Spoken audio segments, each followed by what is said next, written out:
तो hello student, स्वागत है आपका the BCA student YouTube channel में। और आज हम एक और पेपर डिस्कस करेंगे जो कि है बीसीए फर्स्ट सेमेस्टर का मैथमेटिक्स का पेपर। तो यहाँ पे आप देख सकते हैं एक प्रीवियस ईयर क्वेश्चन पेपर है जिसका पेपर कोड है 24/1156। बीसीए फर्स्ट सेमेस्टर एग्जामिनेशन 2024 यानी 2024 में आया हुआ क्वेश्चन है एमजी के यूनिवर्सिटी का फिफ्थ पेपर, यानी कि ये पांचवा पेपर है। चार और पेपर होते हैं बीसीए फर्स्ट सेमेस्टर में। तो इसका पैटर्न कुछ ऐसा है, 2 घंटे का पेपर होता है, टोटल 75 मार्क्स के यानी 75 मार्क्स का होता है। इसमें 3 सेक्शन आपको मिलते हैं, सेक्शन ए, सेक्शन बी और सेक्शन सी। यहाँ सेक्शन ए होता है very short answer type question, section B short answer type question और सेक्शन सी आपको मिलते हैं लॉन्ग आंसर टाइप क्वेश्चन के लिए। तो यहाँ पे सेक्शन ए में आपको मिलते हैं टोटल 5 क्वेश्चन, जिसमें से आपको टोटल 5 करने होते हैं, यानी पांचों करने होते हैं और 2-2 नंबर के होते हैं क्वेश्चन। यहाँ पे आप देख सकते हैं टोटल 5 क्वेश्चन है, यानी कि 10 मार्क्स का होता है आपका सेक्शन ए। वैसे ही सेक्शन बी की बात करें तो यहाँ पे आपको मिलते हैं टोटल 8 क्वेश्चंस, जिसमें से आपको केवल 5 क्वेश्चंस करने रहते हैं और ईच क्वेश्चन कैरी 5 मार्क्स, यानी कि 25 मार्क्स का हो जाता है आपका सेक्शन बी। ऐसे ही सेक्शन सी में आपको मिलते हैं टोटल 4 क्वेश्चंस, जिसमें से आपको केवल 2 ही करने होते हैं और एक क्वेश्चन 20 मार्क्स का होता है। तो टोटल इसका वेटेज होता है 40 मार्क्स। तो यहाँ पे आप देख सकते हैं सेक्शन सी 40 मार्क्स का है और सेक्शन बी है 25 मार्क्स का और सेक्शन ए है 10 मार्क्स। तो सब मिला के हो जाता है 75 मार्क्स। तो चलिए इसका सॉल्यूशन देखते हैं। शुरुआत करते हैं सेक्शन ए से, very short answer type question से। तो यहाँ पे सबसे पहला क्वेश्चन है, find the inverse of the matrix A equal to 1 2 3 9। तो ये एक मैट्रिक्स दिया हुआ है, इसका हमें इनवर्स फाइंड करना है। तो हमने चैप्टर 1 में 3 मेथड्स के बारे में पढ़ा था इनवर्स फाइंड करने के लिए किसी भी मैट्रिक्स का। सबसे पहला मेथड था जनरल फार्मूला का यूज करके। जनरल फार्मूला का यूज करके इनवर्स फाइंड करना किसी मैट्रिक्स का। वो फार्मूला क्या होता था? Adjoint of the matrix divided by the determinant of the matrix. यानी कि जिस मैट्रिक्स का हमें इनवर्स फाइंड करना है उस मैट्रिक्स का एडजॉइंट डिवाइडेड बाय उस मैट्रिक्स का डिटर्मिनेंट, तो हमारे पास आ जाता है इनवर्स ऑफ द मैट्रिक्स। दूसरा मेथड होता था एलिमेंट्री ट्रांसफॉर्मेशन का यूज करके, यानी कि एलिमेंट्री ट्रांसफॉर्मेशन से हम लोग इनवर्स किसी मैट्रिक्स का फाइंड कर सकते हैं। रो और कॉलम को इधर उधर इंटरचेंज करके उस मैट्रिक्स का इनवर्स फाइंड कर सकते हैं। तीसरा मेथड हमने सीखा था कैले हैमिल्टन थ्योरम का यूज करके इनवर्स फाइंड करने के लिए। तो ये 3 मेथड्स के बारे में हम लोग डिटेल में पढ़ चुके हैं चैप्टर 1 में मैथमेटिक्स के। तो यहाँ पे 2x2 मैट्रिक्स है, यानी कि एक सिंपल मैट्रिक्स का इनवर्स फाइंड करना है। तो सबसे ज्यादा इफिशिएंट जो मेथड है वो है जनरल फार्मूला का यूज करके। तो उसी फार्मूला का यूज करके हम लोग इस मैट्रिक्स का इनवर्स फाइंड करेंगे। तो चलिए देखते हैं कैसे इसका इनवर्स फाइंड करते हैं। ये सोल्यूशन है सेक्शन ए के क्वेश्चन 1 का, इसीलिए A1 यहाँ पे लिखा गया है। तो सबसे पहले लिखेंगे हियर गिवन, जो मैट्रिक्स गिवन है उसको लिखेंगे A इक्वल टू ये 1 2 3 9। ये मैट्रिक्स हमारे पास गिवन है। इसके बाद लिखेंगे क्या फाइंड करना है, टू फाइंड ए इनवर्स। हमें ए इनवर्स फाइंड करना है, तो यहाँ पे लिखेंगे टू फाइंड ए इनवर्स। तो किस मेथड से फाइंड कर रहे हैं वो लिखेंगे बाय जनरल फार्मूला। तो जनरल फार्मूला क्या है? ये वाला फार्मूला है A inverse equal to adjoint of the A divided by determinant of the A. यानी किसी भी मैट्रिक्स ए का इनवर्स फाइंड करना है तो उसके एडजॉइंट को हम जब डिवाइड कर देंगे उस मैट्रिक्स के डिटरमिनेंट से, तो हमारे पास आ जाएगा ए इनवर्स। तो चलिए सॉल्यूशन देखते हैं, इसके बाद सॉल्व करते हैं। तो हमें सबसे पहले एडजॉइंट ऑफ ए फाइंड करना है। तो एडजॉइंट ऑफ ए कैसे फाइंड करेंगे, यहाँ पे आप देख सकते हैं एडजॉइंट ऑफ ए कैसे फाइंड किया गया है यहाँ पे। वैसे चैप्टर 1 में मैंने बताया था एडजॉइंट ऑफ मैट्रिक्स की डिफिनेशन क्या होती है, transpose of the cofactor matrix. तो कोफैक्टर मैट्रिक्स की ट्रांसपोज को ही हम एडजॉइंट ऑफ द मैट्रिक्स बोलते हैं। तो जो यहाँ पे मैट्रिक्स गिवन है ए मैट्रिक्स, इसका हम पहले कोफैक्टर मैट्रिक्स निकालेंगे, उसको ट्रांसपोज कर देंगे तो हमारे पास आ जाएगा एडजॉइंट मैट्रिक्स। तो कोफैक्टर मैट्रिक्स कैसे फाइंड करते हैं वो देखिए। कोफैक्टर यानी कि पोजीशन वाइज होता है। यहाँ पे जो पहली पोजीशन है इसका कोफैक्टर क्या होगा, इस पूरी रो को यहाँ पे काटेंगे और इस कॉलम को, तो बचेगा 9। तो यहाँ पे 9 लिख देंगे। और इसका साइन कैसे डिटरमाइन करते हैं इसकी पोजीशन से, तो सारी चीजें हम डिटेल में पढ़ चुके हैं। तो मैं लेके चल रहा हूँ कि आपको आ रहा होगा। तो हम डायरेक्ट कोफैक्टर मैट्रिक्स यहाँ पे लिख देते हैं। तो कोफैक्टर मैट्रिक्स यहाँ पे हो जाएगा 9। फिर यहाँ इस वाले का एलिमेंट हम यहाँ से निकालेंगे ऐसे, तो आ जाएगा 3। तो यहाँ पे हम लिखेंगे 3 और इसका साइन आ जाएगा -3। वैसे ही इस वाली पोजीशन का हम कोफैक्टर निकालेंगे तो आ जाएगा 2, वो हो जाएगा -2। साइन कैसे डिटरमाइन करते हैं इसकी पोजीशन से, वो हम लोग डिटेल में पढ़ चुके हैं पिछले वीडियोज में। तो यहाँ इस वाली पोजीशन का हम लोग निकालेंगे तो आएगा हमारे पास 1। तो ये हो गया हमारे पास कोफैक्टर मैट्रिक्स। अब कोफैक्टर मैट्रिक्स को जब हम ट्रांसपोज कर देते हैं तो हमारे पास आता है, क्या आता है, एडजॉइंट ऑफ द मैट्रिक्स। तो ये हमारे पास कोफैक्टर मैट्रिक्स आ गई है, जो कि हमने यहाँ पे भी लिखा है 9 -3 -2 1।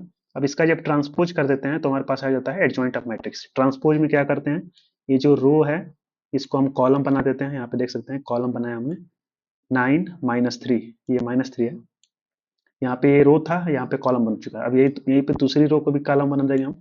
दूसरी रो में -2 और 1 है, तो यहाँ पे इसको कॉलम बना के हमने ऐसा कर दिया है। तो ट्रांसपोज में हम क्या करते हैं, रो को कॉलम बना देते हैं या फिर कॉलम को रो बना देते हैं। कोई एक ऑपरेशन कर देंगे तो हमारे पास ट्रांसपोज ऑफ मैट्रिक्स आ जाएगा। तो एडजॉइंट ऑफ मैट्रिक्स क्या होता है, transpose of the cofactor matrix. तो कोफैक्टर मैट्रिक्स ये थी, इसका ट्रांसपोज कर दिया तो हमारे पास आ गया एडजॉइंट ऑफ द मैट्रिक्स ए। तो हमने जो इसमें से ये फाइंड कर लिया है, यानी कि हमें इनवर्स फाइंड करना था, जिसमें से हमने एडजॉइंट फाइंड कर लिया है। अब हमें डिटरमिनेंट फाइंड करना है, तो ये दोनों फाइंड करने के बाद हम इनवर्स फाइंड कर सकते हैं। तो चलिए डिटरमिनेंट फाइंड करते हैं। डिटरमिनेंट कैसे फाइंड करते हैं, बहुत इजी होता है। इसको हम मल्टीप्लाई करते हैं इससे और माइनस कर देते हैं इसका मल्टीप्लीकेशन। तो 1 × 9 -3 × 2। तो यहाँ पे देखिए 1 × 9 -3 × 2। तो 1 × 9 हो जाएगा 9, 3 × 2 हो जाएगा 6, तो 9 - 6 हो जाएगा 3। तो हमारे पास डिटर्मिनेंट ऑफ मैट्रिक्स ए आ गया है 3। तो यानी कि हमने ये दोनों चीज कैलकुलेट कर लिया है। अब डायरेक्ट फार्मूला में पुट करेंगे और हमारे पास ए इनवर्स मैट्रिक्स मिल जाएगा। तो नाउ यहाँ पे लिखेंगे A inverse equal to, formula वही सेम चीज है, equal to determinant of A हमारे पास आया था 3। तो यहाँ पे हम 1/3 लिखे हैं, क्योंकि यहाँ से डिटर्मिनेंट से डिवाइड करना है तो 1/3 लिखेंगे। और एडजॉइंट ऑफ मैट्रिक्स ए हमारे पास ये आया था, ये एडजॉइंट ऑफ ए है 9 - 2 - 3 1। 9 - 2 - 3 1। तो हमारे पास ये आ चुका है, यही हमारा इनवर्स ऑफ द मैट्रिक्स ए है। यही फाइंड करना था, तो यहाँ पे हम डायरेक्ट लिख सकते हैं आंसर फाइंड इट। तो क्वेश्चन नंबर 1 सॉल्व हो चुका है, ऐसे सॉल्व करना है। अब देखते हैं क्वेश्चन नंबर 2 क्या है। अब चाहे तो इसको और अंदर से सॉल्व करके, यानी कि -1/3 को अंदर ले जाके कैलकुलेट करके एग्जैक्ट आंसर भी लिख सकते हैं। वैसे 2 नंबर का तो ज्यादा इसमें लिखने की कोई जरूरत नहीं है, फिर भी आप चाहे तो लिख सकते हैं। जैसे ये 1/3 अंदर जाएगा तो हर एक एलिमेंट से मल्टीप्लाई होगा, तो 9 की जगह पे हो जाएगा, 9 को 3 से डिवाइड करते हैं तो हो जाएगा 3। वैसे ही -3 को जब 3 से डिवाइड करेंगे तो हो जाएगा -1, और -2 को 3 से डिवाइड करेंगे तो हो जाएगा -2/3। वैसे ही 1 / 3 हो जाएगा तो 1/3। तो आप ऐसे भी लिख सकते हैं। तो क्वेश्चन नंबर 1 हमने सक्सेसफुली सॉल्व कर लिया है, जो कि इसका इनवर्स ये आया हमारे पास। तो ऐसे आप लिखेंगे। तो चलिए देखते हैं क्वेश्चन नंबर 2 क्या है। क्वेश्चन नंबर 2 यहाँ पे है, find the limit x tends to 0 √1 + x - 1 divided by x। तो हमें इसकी वैल्यू कैलकुलेट करनी है। तो जैसा कि बिना लिमिट के जब हम इसे सॉल्व करते हैं और इस एक्सप्रेशन में जब हम x की वैल्यू 0 रखते हैं, तो यहाँ पे देखिए डिनोमिनेटर में 0 है, तो जब किसी भी एक्सप्रेशन में डिनोमिनेटर में 0 होता है तो वो वैल्यू अनडिफाइन हो जाती है। तो इसीलिए हम लोग डायरेक्ट 0 ना रख के लिमिट का यूज करते हैं, यानी कि डायरेक्ट 0 ना रख के 0 के एकदम करीब कोई नंबर रख के इसे कैलकुलेट करेंगे। तो चलिए देखते हैं, इसी को हम लोग लिमिट कहते हैं। तो चलिए देखते हैं सॉल्यूशन नंबर 2 में। ये हमारे पास गिवन है limit x tends to 0 √1 + x - 1 divided by x। तो करेंगे क्या, देखिए क्या करते हैं। सबसे पहले देखिए जो ऊपर न्यूमिनेटर क्या है, √1 + x है, तो 1 + x ऐसे लिखते हैं। अंडर रूट को हम क्या लिख सकते हैं, ये है 1 + x, अंडर रूट को हम लिख सकते हैं पावर कितनी, 1/2, यानी कि पावर हाफ। हाफ पावर को ही हम लोग अंडर रूट ऐसे करते हैं। और माइनस में 1 है तो 1 को भी हम ऐसे ही लिख सकते हैं। इसको भी पावर हम दे सकते हैं कुछ भी, तो यही सेम पावर दे देते हैं यहाँ पे 1/2। तो 1 की पावर कुछ भी रहे 1 ही आएगा। तो हमने बस एक्सप्रेशन को ऐसे अरेंज कर दिया है कुछ इस तरीके से, जिसकी वैल्यू अभी चेंज नहीं हुई है। अब देखिए डिनोमिनेटर में x है, इसको हम लोग कैसे लिखेंगे। x है ऐसे ही पहले से ही, इसमें +1 करेंगे फिर -1 कर देंगे, कुछ चेंज नहीं होगी वैल्यू।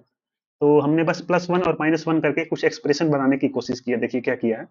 अब देखिए 1 + x + 1 को एक तरफ कर देंगे, इस -1 को एक तरफ कर देंगे। तो वही सेम चीज यहाँ पे हमने किया है। देखिए 1 + x की पावर 1/2 -1 की पावर 1/2, और नीचे ये 1 x + 1 को 1 + x कर दिया है -1, वही सेम चीज लिखा है। तो कुछ देखिए एक्सप्रेशन बनता हुआ दिख रहा है ऐसा, ये एक्सप्रेशन।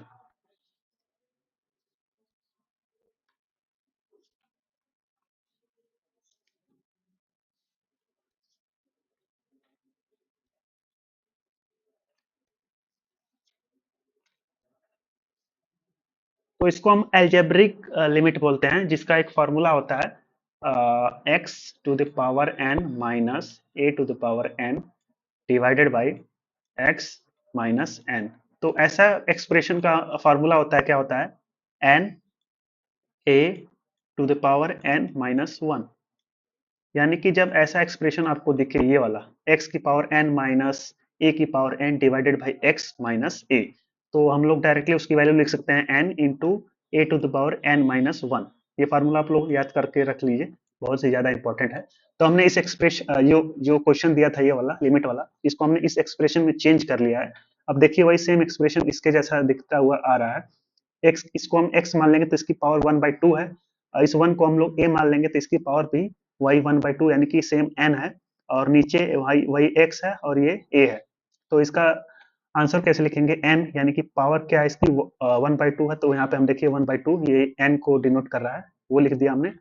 अब यहाँ पे a की पावर n माइनस वन, तो a यहाँ पे 1 है तो हमने 1 लिखा है, और पावर n माइनस वन, तो n की वैल्यू 1/2 है और माइनस वन करना है, तो यहाँ पे देखिए 1/2 माइनस वन किया है, तो 1 की पावर कुछ भी करेंगे तो हमारे पास 1 ही आएगा, तो इसीलिए हमने यहाँ पे 1/2 इंटू वन लिख दिया है। ये मतलब पावर कैलकुलेट करने के बाद भी 1 आ गया है, और जब आगे कैलकुलेट करेंगे तो वही सेम चीज आएगा 1/2।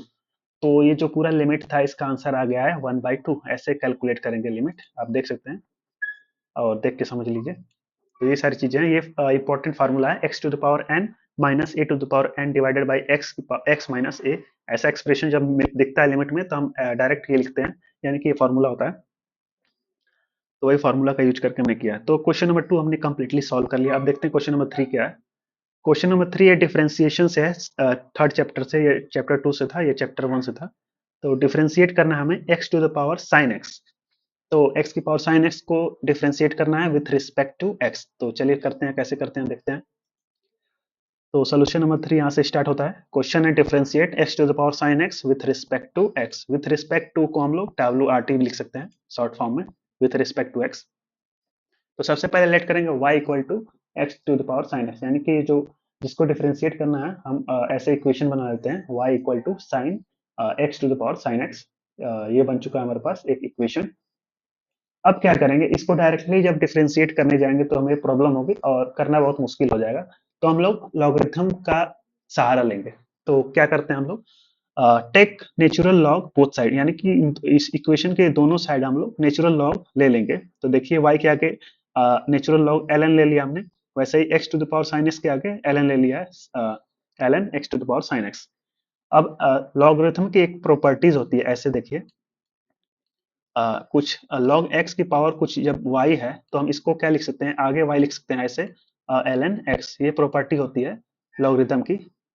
ये जो ln x to the power y है, यानी कि जो पावर में y है उसको हम आगे ऐसे लिख सकते हैं। तो वैसे ही सेम यहाँ पे देखिए x की पावर sin x है, तो sin x को हम आगे यहाँ पे लिख सकते हैं sin x, फिर ln x, यानी कि ln x है जो पावर sin x है, इसको हम आगे लिख सकते हैं इस लॉगरिथम की प्रॉपर्टी को यूज करके। तो हमने इसी को ऐसे कर लिया है। अब क्या करेंगे, अब हम डिफरेंशिएशन स्टार्ट करेंगे। तो लिखेंगे differentiating both side with respect to x, यानी कि विथ रिस्पेक्ट टू x लिख सकते हैं, क्वेश्चन में भी वही गिवन है, जरूरी नहीं है। With respect to x, x के रिस्पेक्ट में हम कर रहे हैं। तो चलिए सबसे पहले इस साइड को डिफरेंशिएट करेंगे। तो यहाँ पे आप देख सकते हैं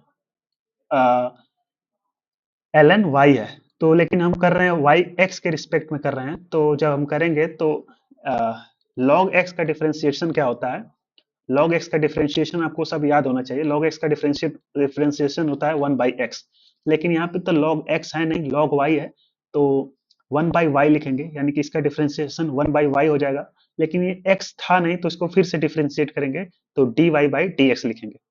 यानी कि एक बार ध्यान से समझिए, यहाँ पे log x नहीं है, हम लोग x के रिस्पेक्ट में कर रहे हैं डिफरेंशिएट। तो log में जो वैल्यू होगी उसको 1/y कर देंगे, यानी कि यहाँ पे y है तो 1/y कर देंगे। अब ये जो वैल्यू है y, अब इसको डिफरेंशिएट करेंगे तो dy/dx लिखेंगे। इतना समझ में आ गया। अब इधर इस साइड आएंगे। अब यहाँ पे देख सकते हैं uv का फॉर्म बन रहा है। uv का डिफरेंशिएशन कैसे हम फाइंड करते हैं, यानी कि प्रोडक्ट, दो प्रोडक्ट के मैट्रिक, दो प्रोडक्ट जो होते हैं टर्म, उनका डिफरेंशिएशन कैसे करते हैं। पहले का डिफरेंशिएशन और दूसरे को वैसे लिखने देना, प्लस दूसरे का डिफरेंशिएशन और पहले को सेम उतार देना। तो ये होता है प्रोडक्ट ऑफ डिफरेंशिएशन करने का तरीका। चलिए देखते हैं कैसे करेंगे, इसको हम इरेज कर लेते हैं थोड़ा।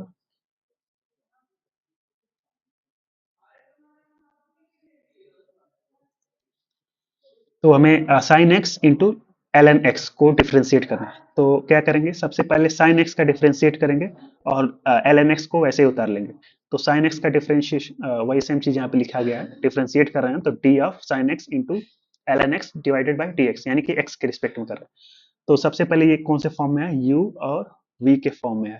तो u और v का फॉर्म का डिफरेंशिएशन क्या होता है आपको पता होना चाहिए, ये formula D of you x. तो क्या करते हैं हम लोग, u का डिफरेंशिएशन और v को ऐसे उतारते हैं, प्लस v का डिफरेंशिएशन और u को वैसे ही सेम उतार लेते हैं। तो वही सेम चीज करेंगे हम यहाँ पे, साइन x को डिफरेंशिएट करेंगे और ln x को वैसे ही लिख लेंगे। तो साइन x का डिफरेंशिएशन होता है cos x और ln x को वैसे ही सेम लिख लेंगे, तो cos x dot ln x। और दूसरा टर्म प्लस करेंगे और ln x को डिफरेंशिएट करेंगे और sin x को वैसे ही उतार लेंगे। तो sin x को ऐसे ही उतार लिया है और ln x को जब डिफरेंशिएट करेंगे x के रिस्पेक्ट में तो हमारे पास आएगा 1/x। तो हमारे पास ये वैल्यू आ चुकी है इसको डिफरेंशिएट करने के बाद। अब देखिए नेक्स्ट स्टेप में क्या करेंगे, इस y को हम लोग उधर ले जाएंगे। तो dy by d x, y उधर जाएगा तो मल्टीप्लाई हो जाएगा, यहाँ पे डिवाइड में है तो यहाँ पे देख सकते हैं y आ चुका है और इसको हमने ऐसे ही ब्रैकेट में कर दिया है, वही सेम चीज है cos x ln x plus sin x divided by x। अब क्या करेंगे, हम जो y की एक्चुअल वैल्यू थी उसे यहाँ पे पुट कर देंगे। यहाँ पे देखिए हमने y क्या लेट किया था, y equal to x to the power sine x, उसे हम यहाँ पे पुट कर देंगे y की जगह पे। यहाँ पे देख सकते हैं वही सेम चीज है, y की value x to the power sine x और ये बाकी सेम चीज वैसे ही। तो हमारे पास यही आ चुका है, यही आंसर है dy बाई डी एक्स। हमारे पास डिफरेंशिएशन आ चुका है, यही सेम आंसर जो हमें फाइंड करना था यही है। तो ऐसे आंसर लिख के लिख सकते हैं। तो देख सकते हैं कैसे हमने सॉल्व किया। सबसे पहले हमने लेट किया y equal to x to the power sine x और दोनों तरफ नेचुरल लॉग लिया है, एल एन लिया है, एल एन यहाँ पे देख सकते हैं। फिर लॉगरिथम की प्रॉपर्टी यूज करके साइन एक्स जो पावर में थी उसको हमने आगे कर लिया sine x into l n x और दो बोथ साइड डिफरेंशिएट किया है। तो देखिए ऐसे किया हमने ये सब सारी चीजें। तो ऐसे आप सॉल्व करेंगे तो आपको पूरे मार्क्स मिलेंगे। तो चलिए देखते हैं नेक्स्ट क्वेश्चन क्या है। तो हमने 3 क्वेश्चन सॉल्व कर लिए हैं, पहला सॉल्व हो चुका है, दूसरा सॉल्व हो चुका है, तीसरा भी सॉल्व हो चुका है। चौथा क्वेश्चन है define beta and gamma function.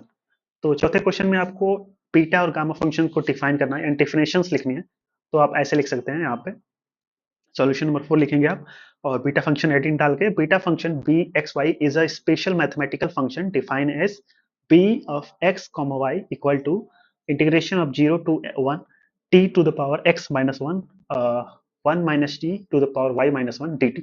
तो ये बीटा फंक्शन को डिफाइन या स्टेटमेंट ऐसे लिखते हैं हम लोग, जहाँ x और y हमेशा y से बड़े 0 से बड़े होते हैं।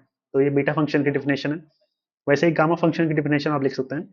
The gamma function gamma z generalize the factorial for complex and real numbers. तो जहाँ गामा फंक्शन क्या करता है, कॉम्प्लेक्स और रियल नंबर्स का फैक्टोरियल जनरलाइज करता है एक्सेप्ट नेगेटिव इंटीजर्स, यानी नेगेटिव इंटीजर्स को छोड़ के। तो ये उसका स्टेटमेंट है, जो एक्सप्रेशन कर सकते हैं। ऐसे लिखते हैं gamma z equal to integration 0 to infinity t to the power z minus 1 e to the power 1 t t और फॉर जेड ग्रेटर देन 0, यानी कि जेड की वैल्यू भी 0 से बड़ी होनी चाहिए। तो ये थी डेफिनेशन ऑफ बीटा और गामा फंक्शन, जिसको आप ऐसे लिख सकते हैं। तो हमने चौथा क्वेश्चन भी सॉल्व कर लिया है। अब पांचवा क्वेश्चन क्या है, if r equal to 2 i cap minus 3 j cap plus 6 k cap find the unit vector in the direction of r. यानी कि हमें यूनिट वेक्टर फाइंड करना है। ये लास्ट चैप्टर से आपके मैथमेटिक्स के पूरे सिलेबस से वेक्टर्स के क्वेश्चन है। तो यूनिट वेक्टर फाइंड करना है। तो यूनिट वेक्टर क्या होता है, यूनिट वेक्टर वो वेक्टर होता है जिसका मैग्नीट्यूड 1 होता है। ये चीजें आपको पता होनी चाहिए, तभी आप सॉल्व कर पाएंगे कोई भी क्वेश्चन। तो यूनिट वेक्टर फाइंड करना है, इस डायरेक्शन में एक वेक्टर आपको गिवन है। तो इसका यूनिट वेक्टर फाइंड करने के लिए क्या करेंगे, इसका मैग्नीट्यूड पहले फाइंड करेंगे और उसी मैग्नीट्यूड से इसे डिवाइड कर देंगे तो इसका मैग्नीट्यूड 1 हो जाएगा। तो वही रिजल्ट हमारे पास यूनिट वेक्टर आ जाएगा। तो चलिए देखते हैं कैसे सॉल्व करेंगे। सबसे पहले लिखेंगे हियर गिवन, जो वेक्टर आपको गिवन है r equal to 2 i cap minus 3 j cap plus 6 k cap. तो ये गिवन ऐसे लिख लेंगे। अब क्या फाइंड करना है वो लिखेंगे, टू फाइंड यूनिट वेक्टर। तो यूनिट वेक्टर फाइंड करने जा रहे हैं हम लोग। तो फॉर्मूला क्या होता है, यूनिट वेक्टर इक्वल टू जो वेक्टर है वो डिवाइडेड बाय उसका मैग्नीट्यूड। ये फॉर्मूला है, सिंपल सा फॉर्मूला है। जो वेक्टर गिवन है वो उसको डिवाइड कर देते हैं हम लोग उसके मैग्नीट्यूड से, तो हो जाता है। तो वेक्टर तो हमारे पास पहले से ही है, तो हमें फाइंड करना अभी मैग्नीट्यूड उसका। तो मैग्नीट्यूड कैसे फाइंड करते हैं देख लीजिए। मैग्नीट्यूड आर इक्वल टू जो ये कोफिशियंट्स हैं, आई का कोफिशियंट 2 है, इसको यहाँ पे लिखेंगे 2 स्क्वायर, प्लस ये जो जे का कोफिशियंट -3 है तो -3 का स्क्वायर, और जो के का कोफिशियंट है 6 तो 6 का स्क्वायर, ये तीनों का स्क्वायर प्लस करेंगे तो हमारे पास आएगा 4 + 9 + 36 इक्वल टू 49। तो 49 अंडर रूट में इसको जब सॉल्व करेंगे तो हमारे पास आएगा 7, यानी कि हमारे पास मैग्नीट्यूड ऑफ दिस वेक्टर आ चुका है जो कि है 7। अब इस पूरे वेक्टर को 7 से हम जब डिवाइड कर देंगे तो हमारे पास आ जाएगा यूनिट वेक्टर। तो देख लीजिए यूनिट वेक्टर कैसे कैलकुलेट करेंगे। Now unit vector u equal to, ये फार्मूला है और फार्मूला में पुट कर देंगे डायरेक्ट, r इक्वल टू ये सारी चीजें हैं, और ये जो r का मैग्नीट्यूड है वो 7 है, 1/7 हमने कर दिया है। तो यही सेम, यही आंसर हमें फाइंड करना था। आप चाहे तो हर एक एलिमेंट से मल्टीप्लाई भी कर सकते हैं, जैसे आई कैप से भी 1/7 को मल्टीप्लाई करेंगे तो 2/7 आई कैप माइनस 3/7 जे कैप, हर एक एलिमेंट से मल्टीप्लाई करेंगे तो ये सारी चीजें ये नीचे वाला आ जाएगा, जो कि एग्जैक्ट आंसर है इस क्वेश्चन का। यही यूनिट वेक्टर है इस वेक्टर के करस्पॉन्डिंग। कौन सा वेक्टर जो यहाँ पे क्वेश्चन में गिवन था। तो ऐसे सॉल्व करना है इस क्वेश्चन को। तो हमने सेक्शन ए के पांचों क्वेश्चन को अच्छे से सॉल्व कर लिया और समझ लिया है। अब चलते हैं सेक्शन बी पे। सेक्शन बी में सबसे पहला क्वेश्चन है find the rank of the matrix. तो हमें एक मैट्रिक्स गिवन है, इसका रैंक फाइंड करना है। तो चलिए देखते हैं कैसे फाइंड करते हैं।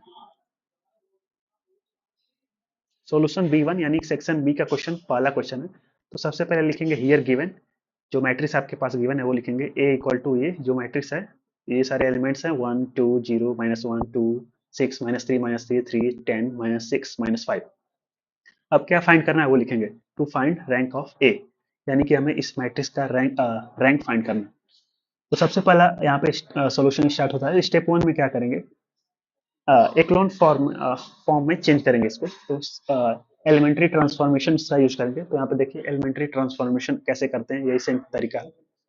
यहाँ पे रो टू यानी कि जो दूसरी रो है उसमें क्या कर रहे हैं, रो टू में से माइनस कर रहे हैं 2 टाइम्स रो वन, यानी कि R2 minus 2 times R1। R1 क्या है, R1 ये है, ये R1 है, ये R2 है और ये R3 है। आपको पता होना चाहिए रो और कॉलम क्या होती है। तो करना क्या है, कर क्या रहे हैं हम यहाँ पे स्टेप 1 में, जो R2 में से 2 टाइम्स R1 को, यानी 2 टाइम्स R1 घटा रहे हैं R2 में से। R2 क्या है 2 6 -3 ये R2 है, इसमें से 2 टाइम्स R1 घटाना है। R1 में क्या है 1 0 1 2 0 -1, तो इसका 2 टाइम्स क्या हो जाएगा, तो 1 मल्टीप्लाई बाय 2 हो जाएगा 2, इसको घटा देंगे 2 में से तो बचेगा 0। तो यहाँ पे आप देख सकते हैं 0 लिख दिया गया है। यहाँ पे जो एरो के लेफ्ट हैंड साइड जो वैल्यू होती है बस वही चेंज होती है और बाकी सारी सेम होती है। यहाँ पे देख सकते हैं R1 में जो वैल्यू यहाँ पे है वही सेम चीज R1 में यहाँ पे है, R3 में जो यहाँ पे है वही सेम चीज यहाँ पे है, 3 10 -6 -5 यहाँ पे भी वही है, यहाँ पे भी वही है। चेंज किस में होगा, R2 में, यहाँ पे ऑपरेशन उसी में हो रहा है। तो यहाँ पे देख सकते हैं कैसे 0 आया है, ऐसे आया। जो R2 पहले से था, यहाँ पे R2 जो पहले से था उसमें से हमने माइनस कर दिया है 2 टाइम्स R1। तो 2 टाइम्स R1 माइनस करेंगे तो क्या हो जाएगा 2 माइनस ये 1 इंटू 2, तो 2 माइनस 2 हो जाएगा 0। यहाँ पे देख सकते हैं 0 इसलिए लिखा है। वैसे ही 6 में से 2 टाइम्स इसको माइनस किया है, 2 इंटू 2 हो जाएगा 4, तो 4 को माइनस करेंगे 6 में से आ जाएगा 2। वैसे ही -3 में से 2 टाइम्स 0 करेंगे तो 0 माइनस करना पड़ेगा -3 में से, तो -3 ही आएगा। अब -3 में से 2 टाइम्स -1 करेंगे तो -1 को जब 2 से मल्टीप्लाई करेंगे तो -2 आ जाएगा, और -2 को जब माइनस करेंगे -3 से तो हमारा माइनस माइनस प्लस हो जाएगा। तो यहाँ पे हमारे पास एग्जैक्ट वैल्यू आ जाएगी -1। तो ये हमारा पहले स्टेप में ये ऐसा मैट्रिक्स बनता हुआ नजर आ रहा है। अब स्टेप 2 में क्या कर रहे हैं हम, R3 के साथ कुछ ऑपरेशन कर रहे हैं। R3 में क्या कर रहे हैं, R3 माइनस 3R1, ये जो रो 3 है इसको अब इसमें ऑपरेशन होंगे, ये दोनों सेम वैसे ही उतार लेंगे। देखिए 1 2 0 -1 1 2 0 -1, वैसे 2 0 2 -3 -1 0 2 -3 -1, ये सेम रहेगा। चेंज बस इसमें होगा जो एरो के लेफ्ट हैंड साइड। तो इसमें चेंज क्या होगा, जो एक्चुअल वैल्यू थी पहले R3 की उसमें से 3 टाइम्स R1 घटाना है। तो एक्चुअल वैल्यू ये 3 है, इसमें से 3 टाइम्स R1 यानी कि 1 इंटू 3 करेंगे तो 3 आएगा, उसको इसमें से माइनस कर देंगे तो 3 - 3 हो जाएगा 0। यहाँ पे देख सकते हैं 0 लिखे है। वैसे 10 माइनस क्या करेंगे 3 टाइम्स इसको, तो इसको 3 टाइम्स मल्टीप्लाई करेंगे तो हमारे पास आ जाएगा 2 इंटू 3 हो जाएगा 6। 10 में से 6 जब घटाएंगे तो आ जाएगा 4, यहाँ पे देख सकते हैं 4 लिखा वैसे ही -6 में से आप 3 टाइम्स जीरो करेंगे, 3 टाइम्स जीरो जब माइनस करेंगे -6 से तो वही सेम वैल्यू रहेगी, यानी कि -6 ही उतार लेंगे यहाँ पे। अब -5 में से 3 टाइम्स -1 करेंगे तो -1 इंटू 3 टाइम्स करेंगे तो -3 हो जाएगा, और जब इसको घटाएंगे -5 से तो -5 से -3 को घटाएंगे तो माइनस माइनस प्लस हो जाएगा, तो +3 हो जाएगा -5 में तो -2 आ जाएगा, यहाँ पे देखिए -2 आया ऐसा। तो अब कुछ ऐसा नजर आ रहा है हमारे पास मैट्रिक्स। अब देखिए थर्ड स्टेप में क्या कर रहे हैं हम लोग। थर्ड स्टेप में R3 में से फिर R3 में ही ऑपरेशन कर रहे हैं, क्या कर रहे हैं उसी में से 2 टाइम्स R2 को माइनस कर रहे हैं, यानी कि ये दोनों सेम फिर से सेम रहेगा, R1 और R2 वैसे ही सेम उतार लेंगे, यहाँ पे सेम उतार लिया है हमने देखिए। अब R3 में से 2 टाइम्स R2 को माइनस करेंगे, तो R2 यहाँ पे देखिए क्या है, R3 में से इसको 2 टाइम्स माइनस करना है, तो 0 माइनस 2 टाइम्स 0 तो 0 ही आएगा, यहाँ पे देख सकते हैं 0 आ गया है। अब 4 माइनस 2 टाइम्स 2, तो 2 टाइम्स 2 करेंगे तो ये हो जाएगा 4, तो 4 माइनस 4 हो जाएगा 0, यहाँ पे 0 लिख लिया है। -6 में से -3 को 2 टाइम्स करेंगे फिर माइनस करेंगे तो 0 ये भी हो जाएगा। -2 इसको माइनस करेंगे, -2 टाइम्स R2 तो इसको भी 2 से मल्टीप्लाई करेंगे तो हमारे पास आ जाएगा -2, तो -2 करेंगे तो हमारे पास आ जाएगा 0। तो हमारे पास देख सकते हैं ये वाले अब ऐसी मैट्रिक्स कुछ दिख रही है एलिमेंट्री ट्रांसफॉर्मेशन करने के बाद। तो यहाँ पे देख सकते हैं नॉन जीरो रोज कितनी है, ये तो पूरी जीरो रो है, नॉन जीरो ये वाली रो है और ये वाली, यानी कि टोटल नॉन जीरो रो इसमें 2 है। तो अब इस मैट्रिक्स का रैंक क्या हो जाएगा 2, तो ऐसे लिख सकते हैं rank of matrix A equal to 2, या फिर ऐसे लिख सकते हैं रैंक ए इक्वल टू 2। तो हमने सेक्शन बी का क्वेश्चन नंबर 1 जो कि रैंक फाइंड करने का था सॉल्व कर लिया है। ऐसे रैंक फाइंड करते हैं। तो सेक्शन बी का क्वेश्चन नंबर 1 सॉल्व हो चुका है। अब क्वेश्चन नंबर 2 देखते हैं। आज की इस वीडियो में हम लोग बस इतना ही सॉल्व करेंगे, आगे क्वेश्चन नेक्स्ट वीडियो में सॉल्यूशन उसका देखेंगे। तब तक आप लोग खुद से सॉल्व करके देखिए ये लोग क्वेश्चन कितना सॉल्व हो रहा है कि नहीं आपसे। क्वेश्चन नंबर 2 3 4 ये सारे क्वेश्चन काफी इंपॉर्टेंट क्वेश्चन है सारे क्वेश्चन, टोटल 8 क्वेश्चन है सेक्शन बी में, और सेक्शन सी के भी क्वेश्चन आप सॉल्व करके देखिए कितने आपसे बन रहे हैं। तो आगे क्वेश्चन हम लोग नेक्स्ट वीडियो में उसका सॉल्यूशन देखेंगे। आज के इस वीडियो में बस इतना ही। चलिए मिलते हैं नेक्स्ट वीडियो में, तब तक के लिए ओके बाय।